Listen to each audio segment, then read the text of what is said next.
And he's like, you know, be afraid, I'm a tentacle. And you go, ah. 她曾是穿着古典马甲、优雅倔强的英伦淑女，也曾经是加勒比海上那个勇敢叛逆的总督千金。但现在她却换上利落风衣，变成一个满身泥泞、杀人不眨眼的顶尖冷酷刺客。从18岁爆红全球，面对巨大的名声感到恐惧跟创伤，到后来凭借着《傲慢与偏见》与《模仿游戏》2度入围奥斯卡。她绝对不是典型的好莱坞明星，却总让人忍不住一直看下去。而且还有很多人常常会把她跟娜塔莉·波曼搞混。有着独特又带点锐利的脸孔，一个眼神就能把角色的情绪完全传达出来。不管是在海盗的世界里成为勇敢又聪明的伊丽莎白，还是在经典文学改编电影中演出优雅又倔强的女性角色，她总是让角色既真实又迷人。她不是典型的好莱坞明星，却凭借着强烈的个人风格，在众多的演员中脱颖而出。从10几岁就开始进入电影圈，到后来凭借一部又一部的经典作品，成为英国最具代表性的女性演员之一。大家好，我是林批，欢迎来到林批的观影故事。今天我要介绍的就是凭借着《神鬼奇航》系列红遍全球，也曾因为《傲慢与偏见》入围奥斯卡最佳女主角的演员奇拉奈特利。来说说她呢，如何从一个被诊断有严重阅读障碍的女孩，最后竟然成为了全球最著名的女演员之一，甚至还能完美驾驭各种艰涩的古典文学剧本的成长故事。在今天开始故事之前呢，要记得按赞、订阅、分享跟开启小铃铛哦。这里有很多电影的故事，订阅之后我们就开始吧。奇拉奈特利出生在1985年，在英国伦敦长大。她可以说是从小就在表演的环境里成长。她的父亲 Will Knightley 是一个舞台剧跟电视演员，而母亲 Sharman McDonald 是一个剧作家。因为父母呢都从事表演跟创作相关的工作，奇拉从小呢就开始接触剧本、排练跟舞台表演，这也让她很早就对成为演员产生了兴趣。And I wanted an agent, so she got me an agent, and I was only allowed to work. So how old were you when you said you wanted an agent? Apparently, I was 3. Oh. 据说他在只有3岁的时候就已经跟父母说自己想要一个经纪人。一开始呢，父母并没有马上答应，而是跟他约定，如果呢他在学校表现好、功课认真，就会帮他找一个经纪人。没想到奇拉真的非常努力，最后父母也履行承诺，替他找了经纪公司，让他开始接触演艺圈。不过呢，他的童年并不是完全的顺利。奇拉小时候被诊断出有阅读障碍，在学识上呢，比其他小孩更加的辛苦。为了克服这个问题，他花了很多时间练习阅读，也透过来背剧本来训练自己。某些程度上，学习表演反而是他克服学习困难的一种方式。And it was only when somebody finally gave me a book that my mum hadn't read me that they realised that I hadn't been reading at all and couldn't read at all. 到了6、7岁左右呢，他就开始参与电视剧跟广告的演出，慢慢累积了表演经验。虽然当时都是一些小角色，但是这些经验让他很早就熟悉镜头跟表演节奏，也为他之后的演艺生涯打下了基础。可以说呢，在家庭的影响、自己的努力以及从小累积的表演经验之下，奇拉奈特利一步步的走进电影世界，也为他日后成为国际的知名演员铺好的路。这里插播一个题外话，我以前常常分不清楚奇拉奈特利跟娜塔莉·波曼，花了好长一段时间才找出他们的差别，还以为呢是我对西方人眼盲，结果不是哦，因为他们2个长得真的很像，像到可以当替身哦。Star Wars I was 12, yeah. That's incredible. We've got you in Star Wars. Now, you play... Hairstyle. You play Natalie Portman's double. Yes. In it. I didn't know what I was doing when I got it, because they just said that nobody gives you scripts, it's all very secret. So they just kind of kept on shoving me forward, and I'd be dressed in exactly the same thing that she was dressed in, but nobody told me why. 后来我是怎么分辨他们2个呢？主要是靠颧骨，因为奇拉奈特利的颧骨比较明显，而娜塔莉·波曼呢则是比较柔顺。你是不是也会分不清楚他们2个呢？欢迎留言告诉我哦。在童年时期累积了不少电视剧跟小型演出的经验之后，奇拉奈特利真正被观众注意到是在2002年的电影《我爱贝克汉》。Hi. That was brilliant. Do you play for any side? 在这部电影讲述2个年轻女孩突破家庭跟文化限制，努力追求足球梦的故事。这部作品不止在英国受到欢迎，也在国际市场取得不错的票房跟口碑。对当时还很年轻的奇拉来说，这是她第一次在全球观众面前留下鲜明的印象，也让大家逐渐注意到她，也让更多的电影制作人注意到她。不过呢，真正让她一跃成为国际知名演员的转折点，则是2003年的《神鬼奇航》。I just thought I'd be married by now. 在这部电影中，她饰演聪明、勇敢又带点叛逆的伊丽莎白·史旺。这个角色跟传统冒险电影里那一个需要被拯救的女主角不太一样。伊丽莎白不只是故事中的旁观者，而是会主动参与冒险、影响情节发展的重要角色。其他的表演让这个角色既优雅又充满个性，有让观众留下深刻的印象。电影上映之后呢，《神鬼奇航》系列迅速成为全球级的现象级作品，而年仅10几岁的奇拉奈特利也因此被更多观众所认识。从那个之后呢，他开始接触到各样大型的电影跟不同类型的角色邀约，正式的踏入了国际舞台的主流市场。可以说，我爱贝克汉让观众看见他，而真正让全世界记住了奇拉奈特利这个名字的是《神鬼奇航》。都看到这边了，还不订阅一下吗？ That's bollocks.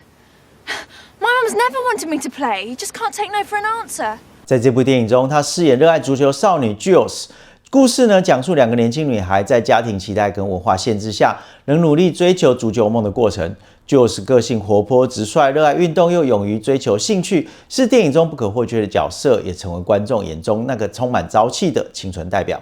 为了让表演更加的自然，齐拉不只是拿着球随便演，他特地接受了足球的训练，练习传球、运球跟比赛时的动作。有趣的是，虽然他不是职业球员，但是在镜头前跑动、射门，甚至小型比赛的场景，都被他诠释得非常的真实。这让导演跟同片的演员对他赞赏有加。这种投入跟专注，显示了他对角色的敬业态度，让观众看得出来，他不是单纯的青春偶像，而是一个认真对待演出的演员。It actually felt fantastic. Yeah, felt like we were really playing football as opposed to sort of the little choreographed sequences that we've been doing. 电影上映之后，在英国获得好评，也成功的打入了国际市场，票房表现相当亮眼，全球累积超过7000万美元。对一部成本不高的青春运动喜剧来说呢，这相当的惊人。而影评人也称赞电影不止轻松幽默，更巧妙的探讨了家庭文化跟性别歧态的议题，而齐拉的表演则是认为其中的一大亮点。It was amazing because the whole thing is about a girl breaking out of her community and trying to do something else. 对当时还不到20岁的他来说，我爱贝克汉不只是个曝光机会，更是他第一次在国际观众面前展现自己演技魅力。透过这部电影，观众开始注意到这个充满潜力的年轻演员，也为他日后参与大型电影、挑战不同角色打下了基础。可以说，我爱贝克汉是他演艺旅程中的第一个重要里程碑，而接着他迎来着真正让全世界记住他的作品。Want to know why? Do tell, dearie. Curiosity. 延续我爱贝克汉带来国际关注，齐拉奈特利很快就迎来了真正让他走向全球舞台的作品《神鬼奇航：轨道船魔咒》。这部2003年上映的电影中，他饰演伊丽莎白·史旺，一个出身上流社会、外表优雅却不甘于被束缚、向往冒险跟自由的女性角色。与传统冒险片中那个只被等待拯救的女主角不同，伊丽莎白不只是旁观者，她积极参与行动，甚至多次影响故事发展。这让齐拉在有机会在角色中展现智慧、勇气跟幽默感，让观众第一次看到她在大型商业电影中兼具魅力跟实力的表演。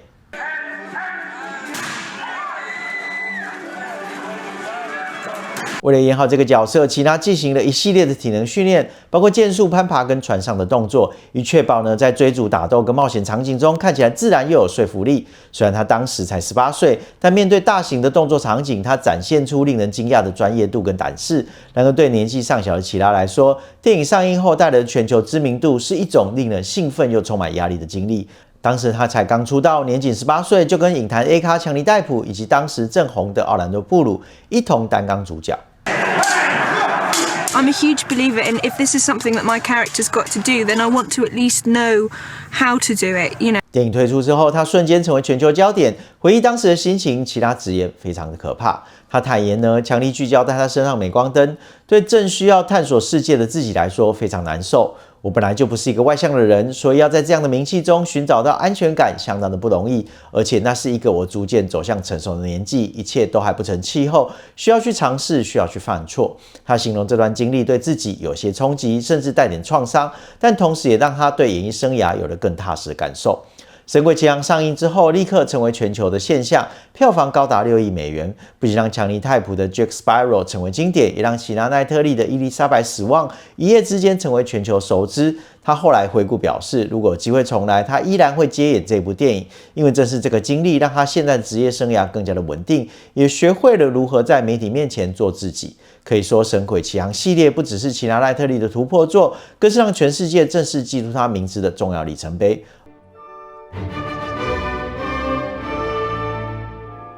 在《神鬼奇航》带来的巨星光环之后呢，奇拉奈特利决定挑战一个完全不同的角色 Elizabeth Bennet 在《傲慢偏见》中的核心人物。这一次呢，她要从冒险的海盗世界跳到19世纪英国的上流社会，演出一个聪明、坚强又带点调皮的女性角色。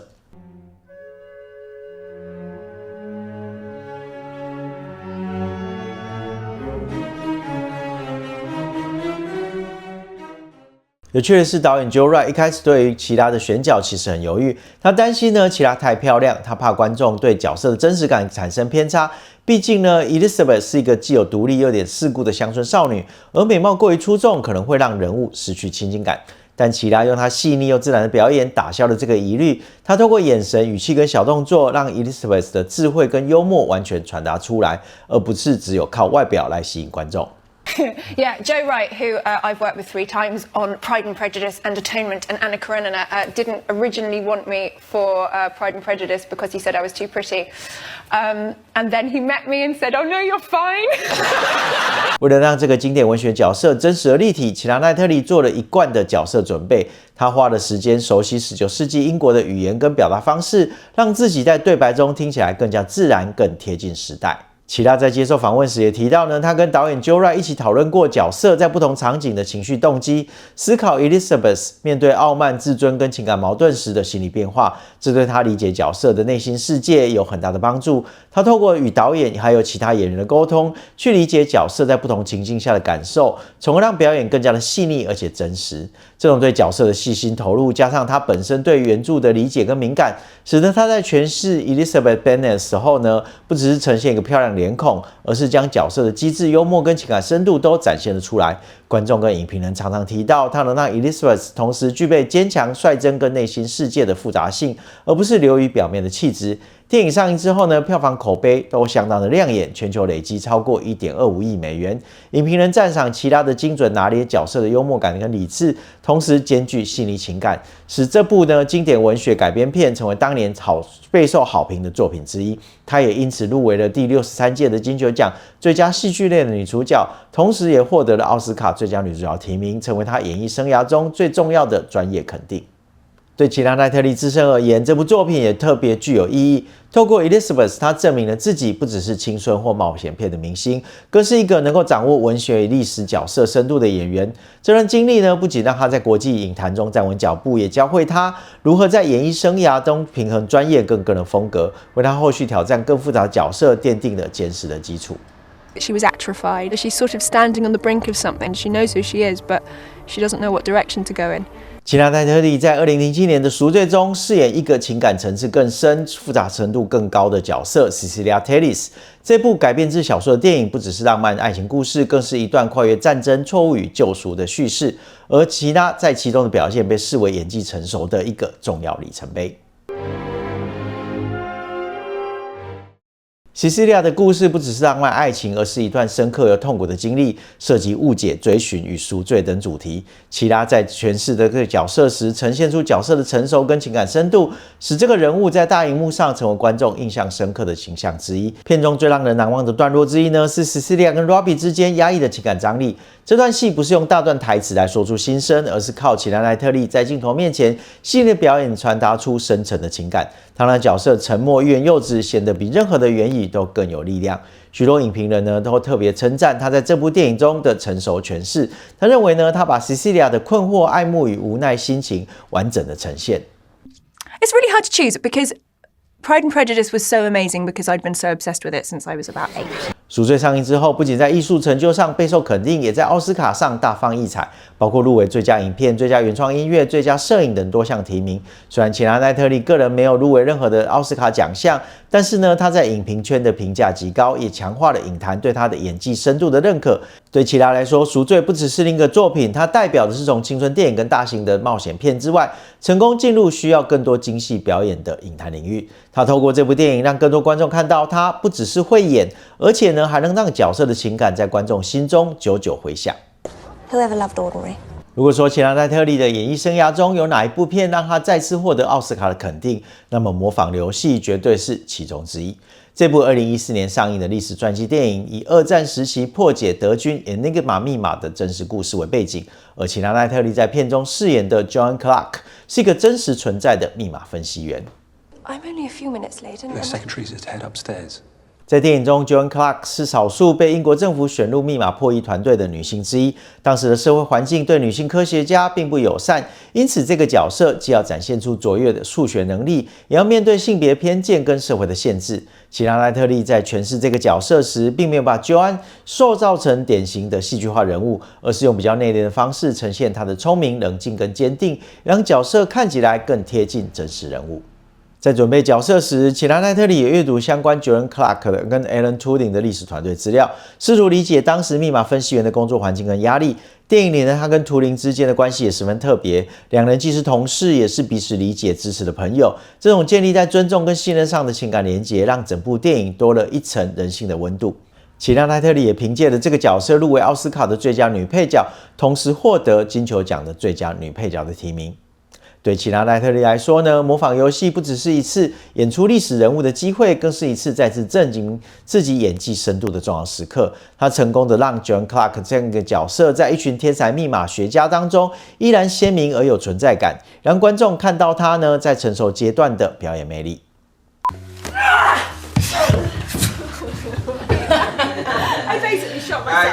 齐拉奈特利在2024年演出 Netflix 的惊悚谍报影集《黑哥》，他饰演女主角 Helen Webb， 这无疑呢是他演艺生涯中一次极具突破性的转型。这个角色不仅打破了观众对他长久以来的既定印象，更展现了他在演技层次跟角色选择上的成熟与蜕变。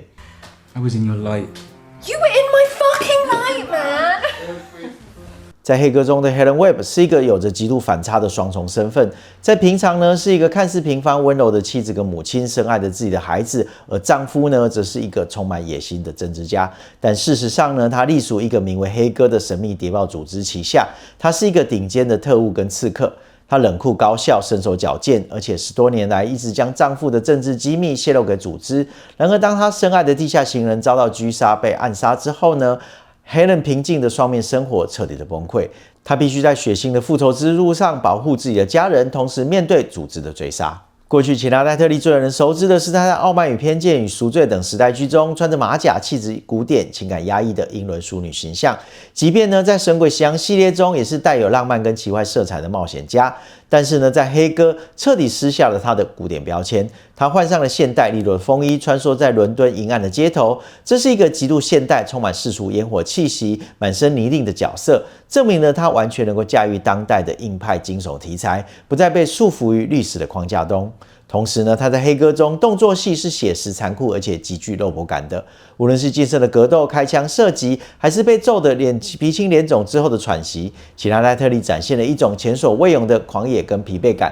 她不再是那个挥舞的优雅常见的伊丽莎白史旺，而是一个会利用身边任何物品，例如酒瓶、刀叉，为了生存搏斗致死的致命女人。这种对身体掌控力的提升，还有暴力场面的真实演绎，是她演员生涯的一大突破。As the rewrites came in, there were more and more fight sequences for me, so suddenly I was very much back in the gym. 还有海伦是一个真正的反英雄，她背叛丈夫，杀人不眨眼，但是在面对孩子时又展现出无比的母爱跟脆弱。齐拉奈特利在处理这一种极致的冷酷跟极致的温柔之间切换非常细腻，她演绎出了一个步入中年女性在面对生活谎言、背叛跟失控时的疲惫跟坚韧。这种不再追求道德完美，而是拥抱角色的自私、残缺跟复杂性的演出，展现了他作为演员在戏里刻画上的成熟。从青春电影《我爱贝克汉》开始崭露头角，到《神鬼奇航》让全球都认识他，再到《傲慢与偏见》与《赎罪》展现细腻的文艺演技，以及模仿游戏的盖茨获得奥斯卡提名。随着年纪的增长，齐拉奈特利不受过去类型的限制，挑战了谍报惊悚影集《黑哥》。可以说，齐拉奈特利的演艺生涯始终在不同类型之间不断的探索与成长。他既能出现在大型商业电影的冒险世界，也能在文学改编的历史电影中呈现复杂而细腻的角色，又或者是充满暴力美学的谍报影集。正因为如此，齐拉奈特利的表演总是带着一种独特的气质，优雅坚定，同时又充满情感的深度。而这样的特质也让他在众多演员中保持着自己的位置。从一个年轻演员到如今成熟的电影明星，齐拉奈特利的故事仍在持续发展，也让人完全期待他未来还会带来什么样的角色跟作品。听完今天请他来的故事，你有什么想法吗？欢迎留声音告诉我。我是林 P，我们下次再见。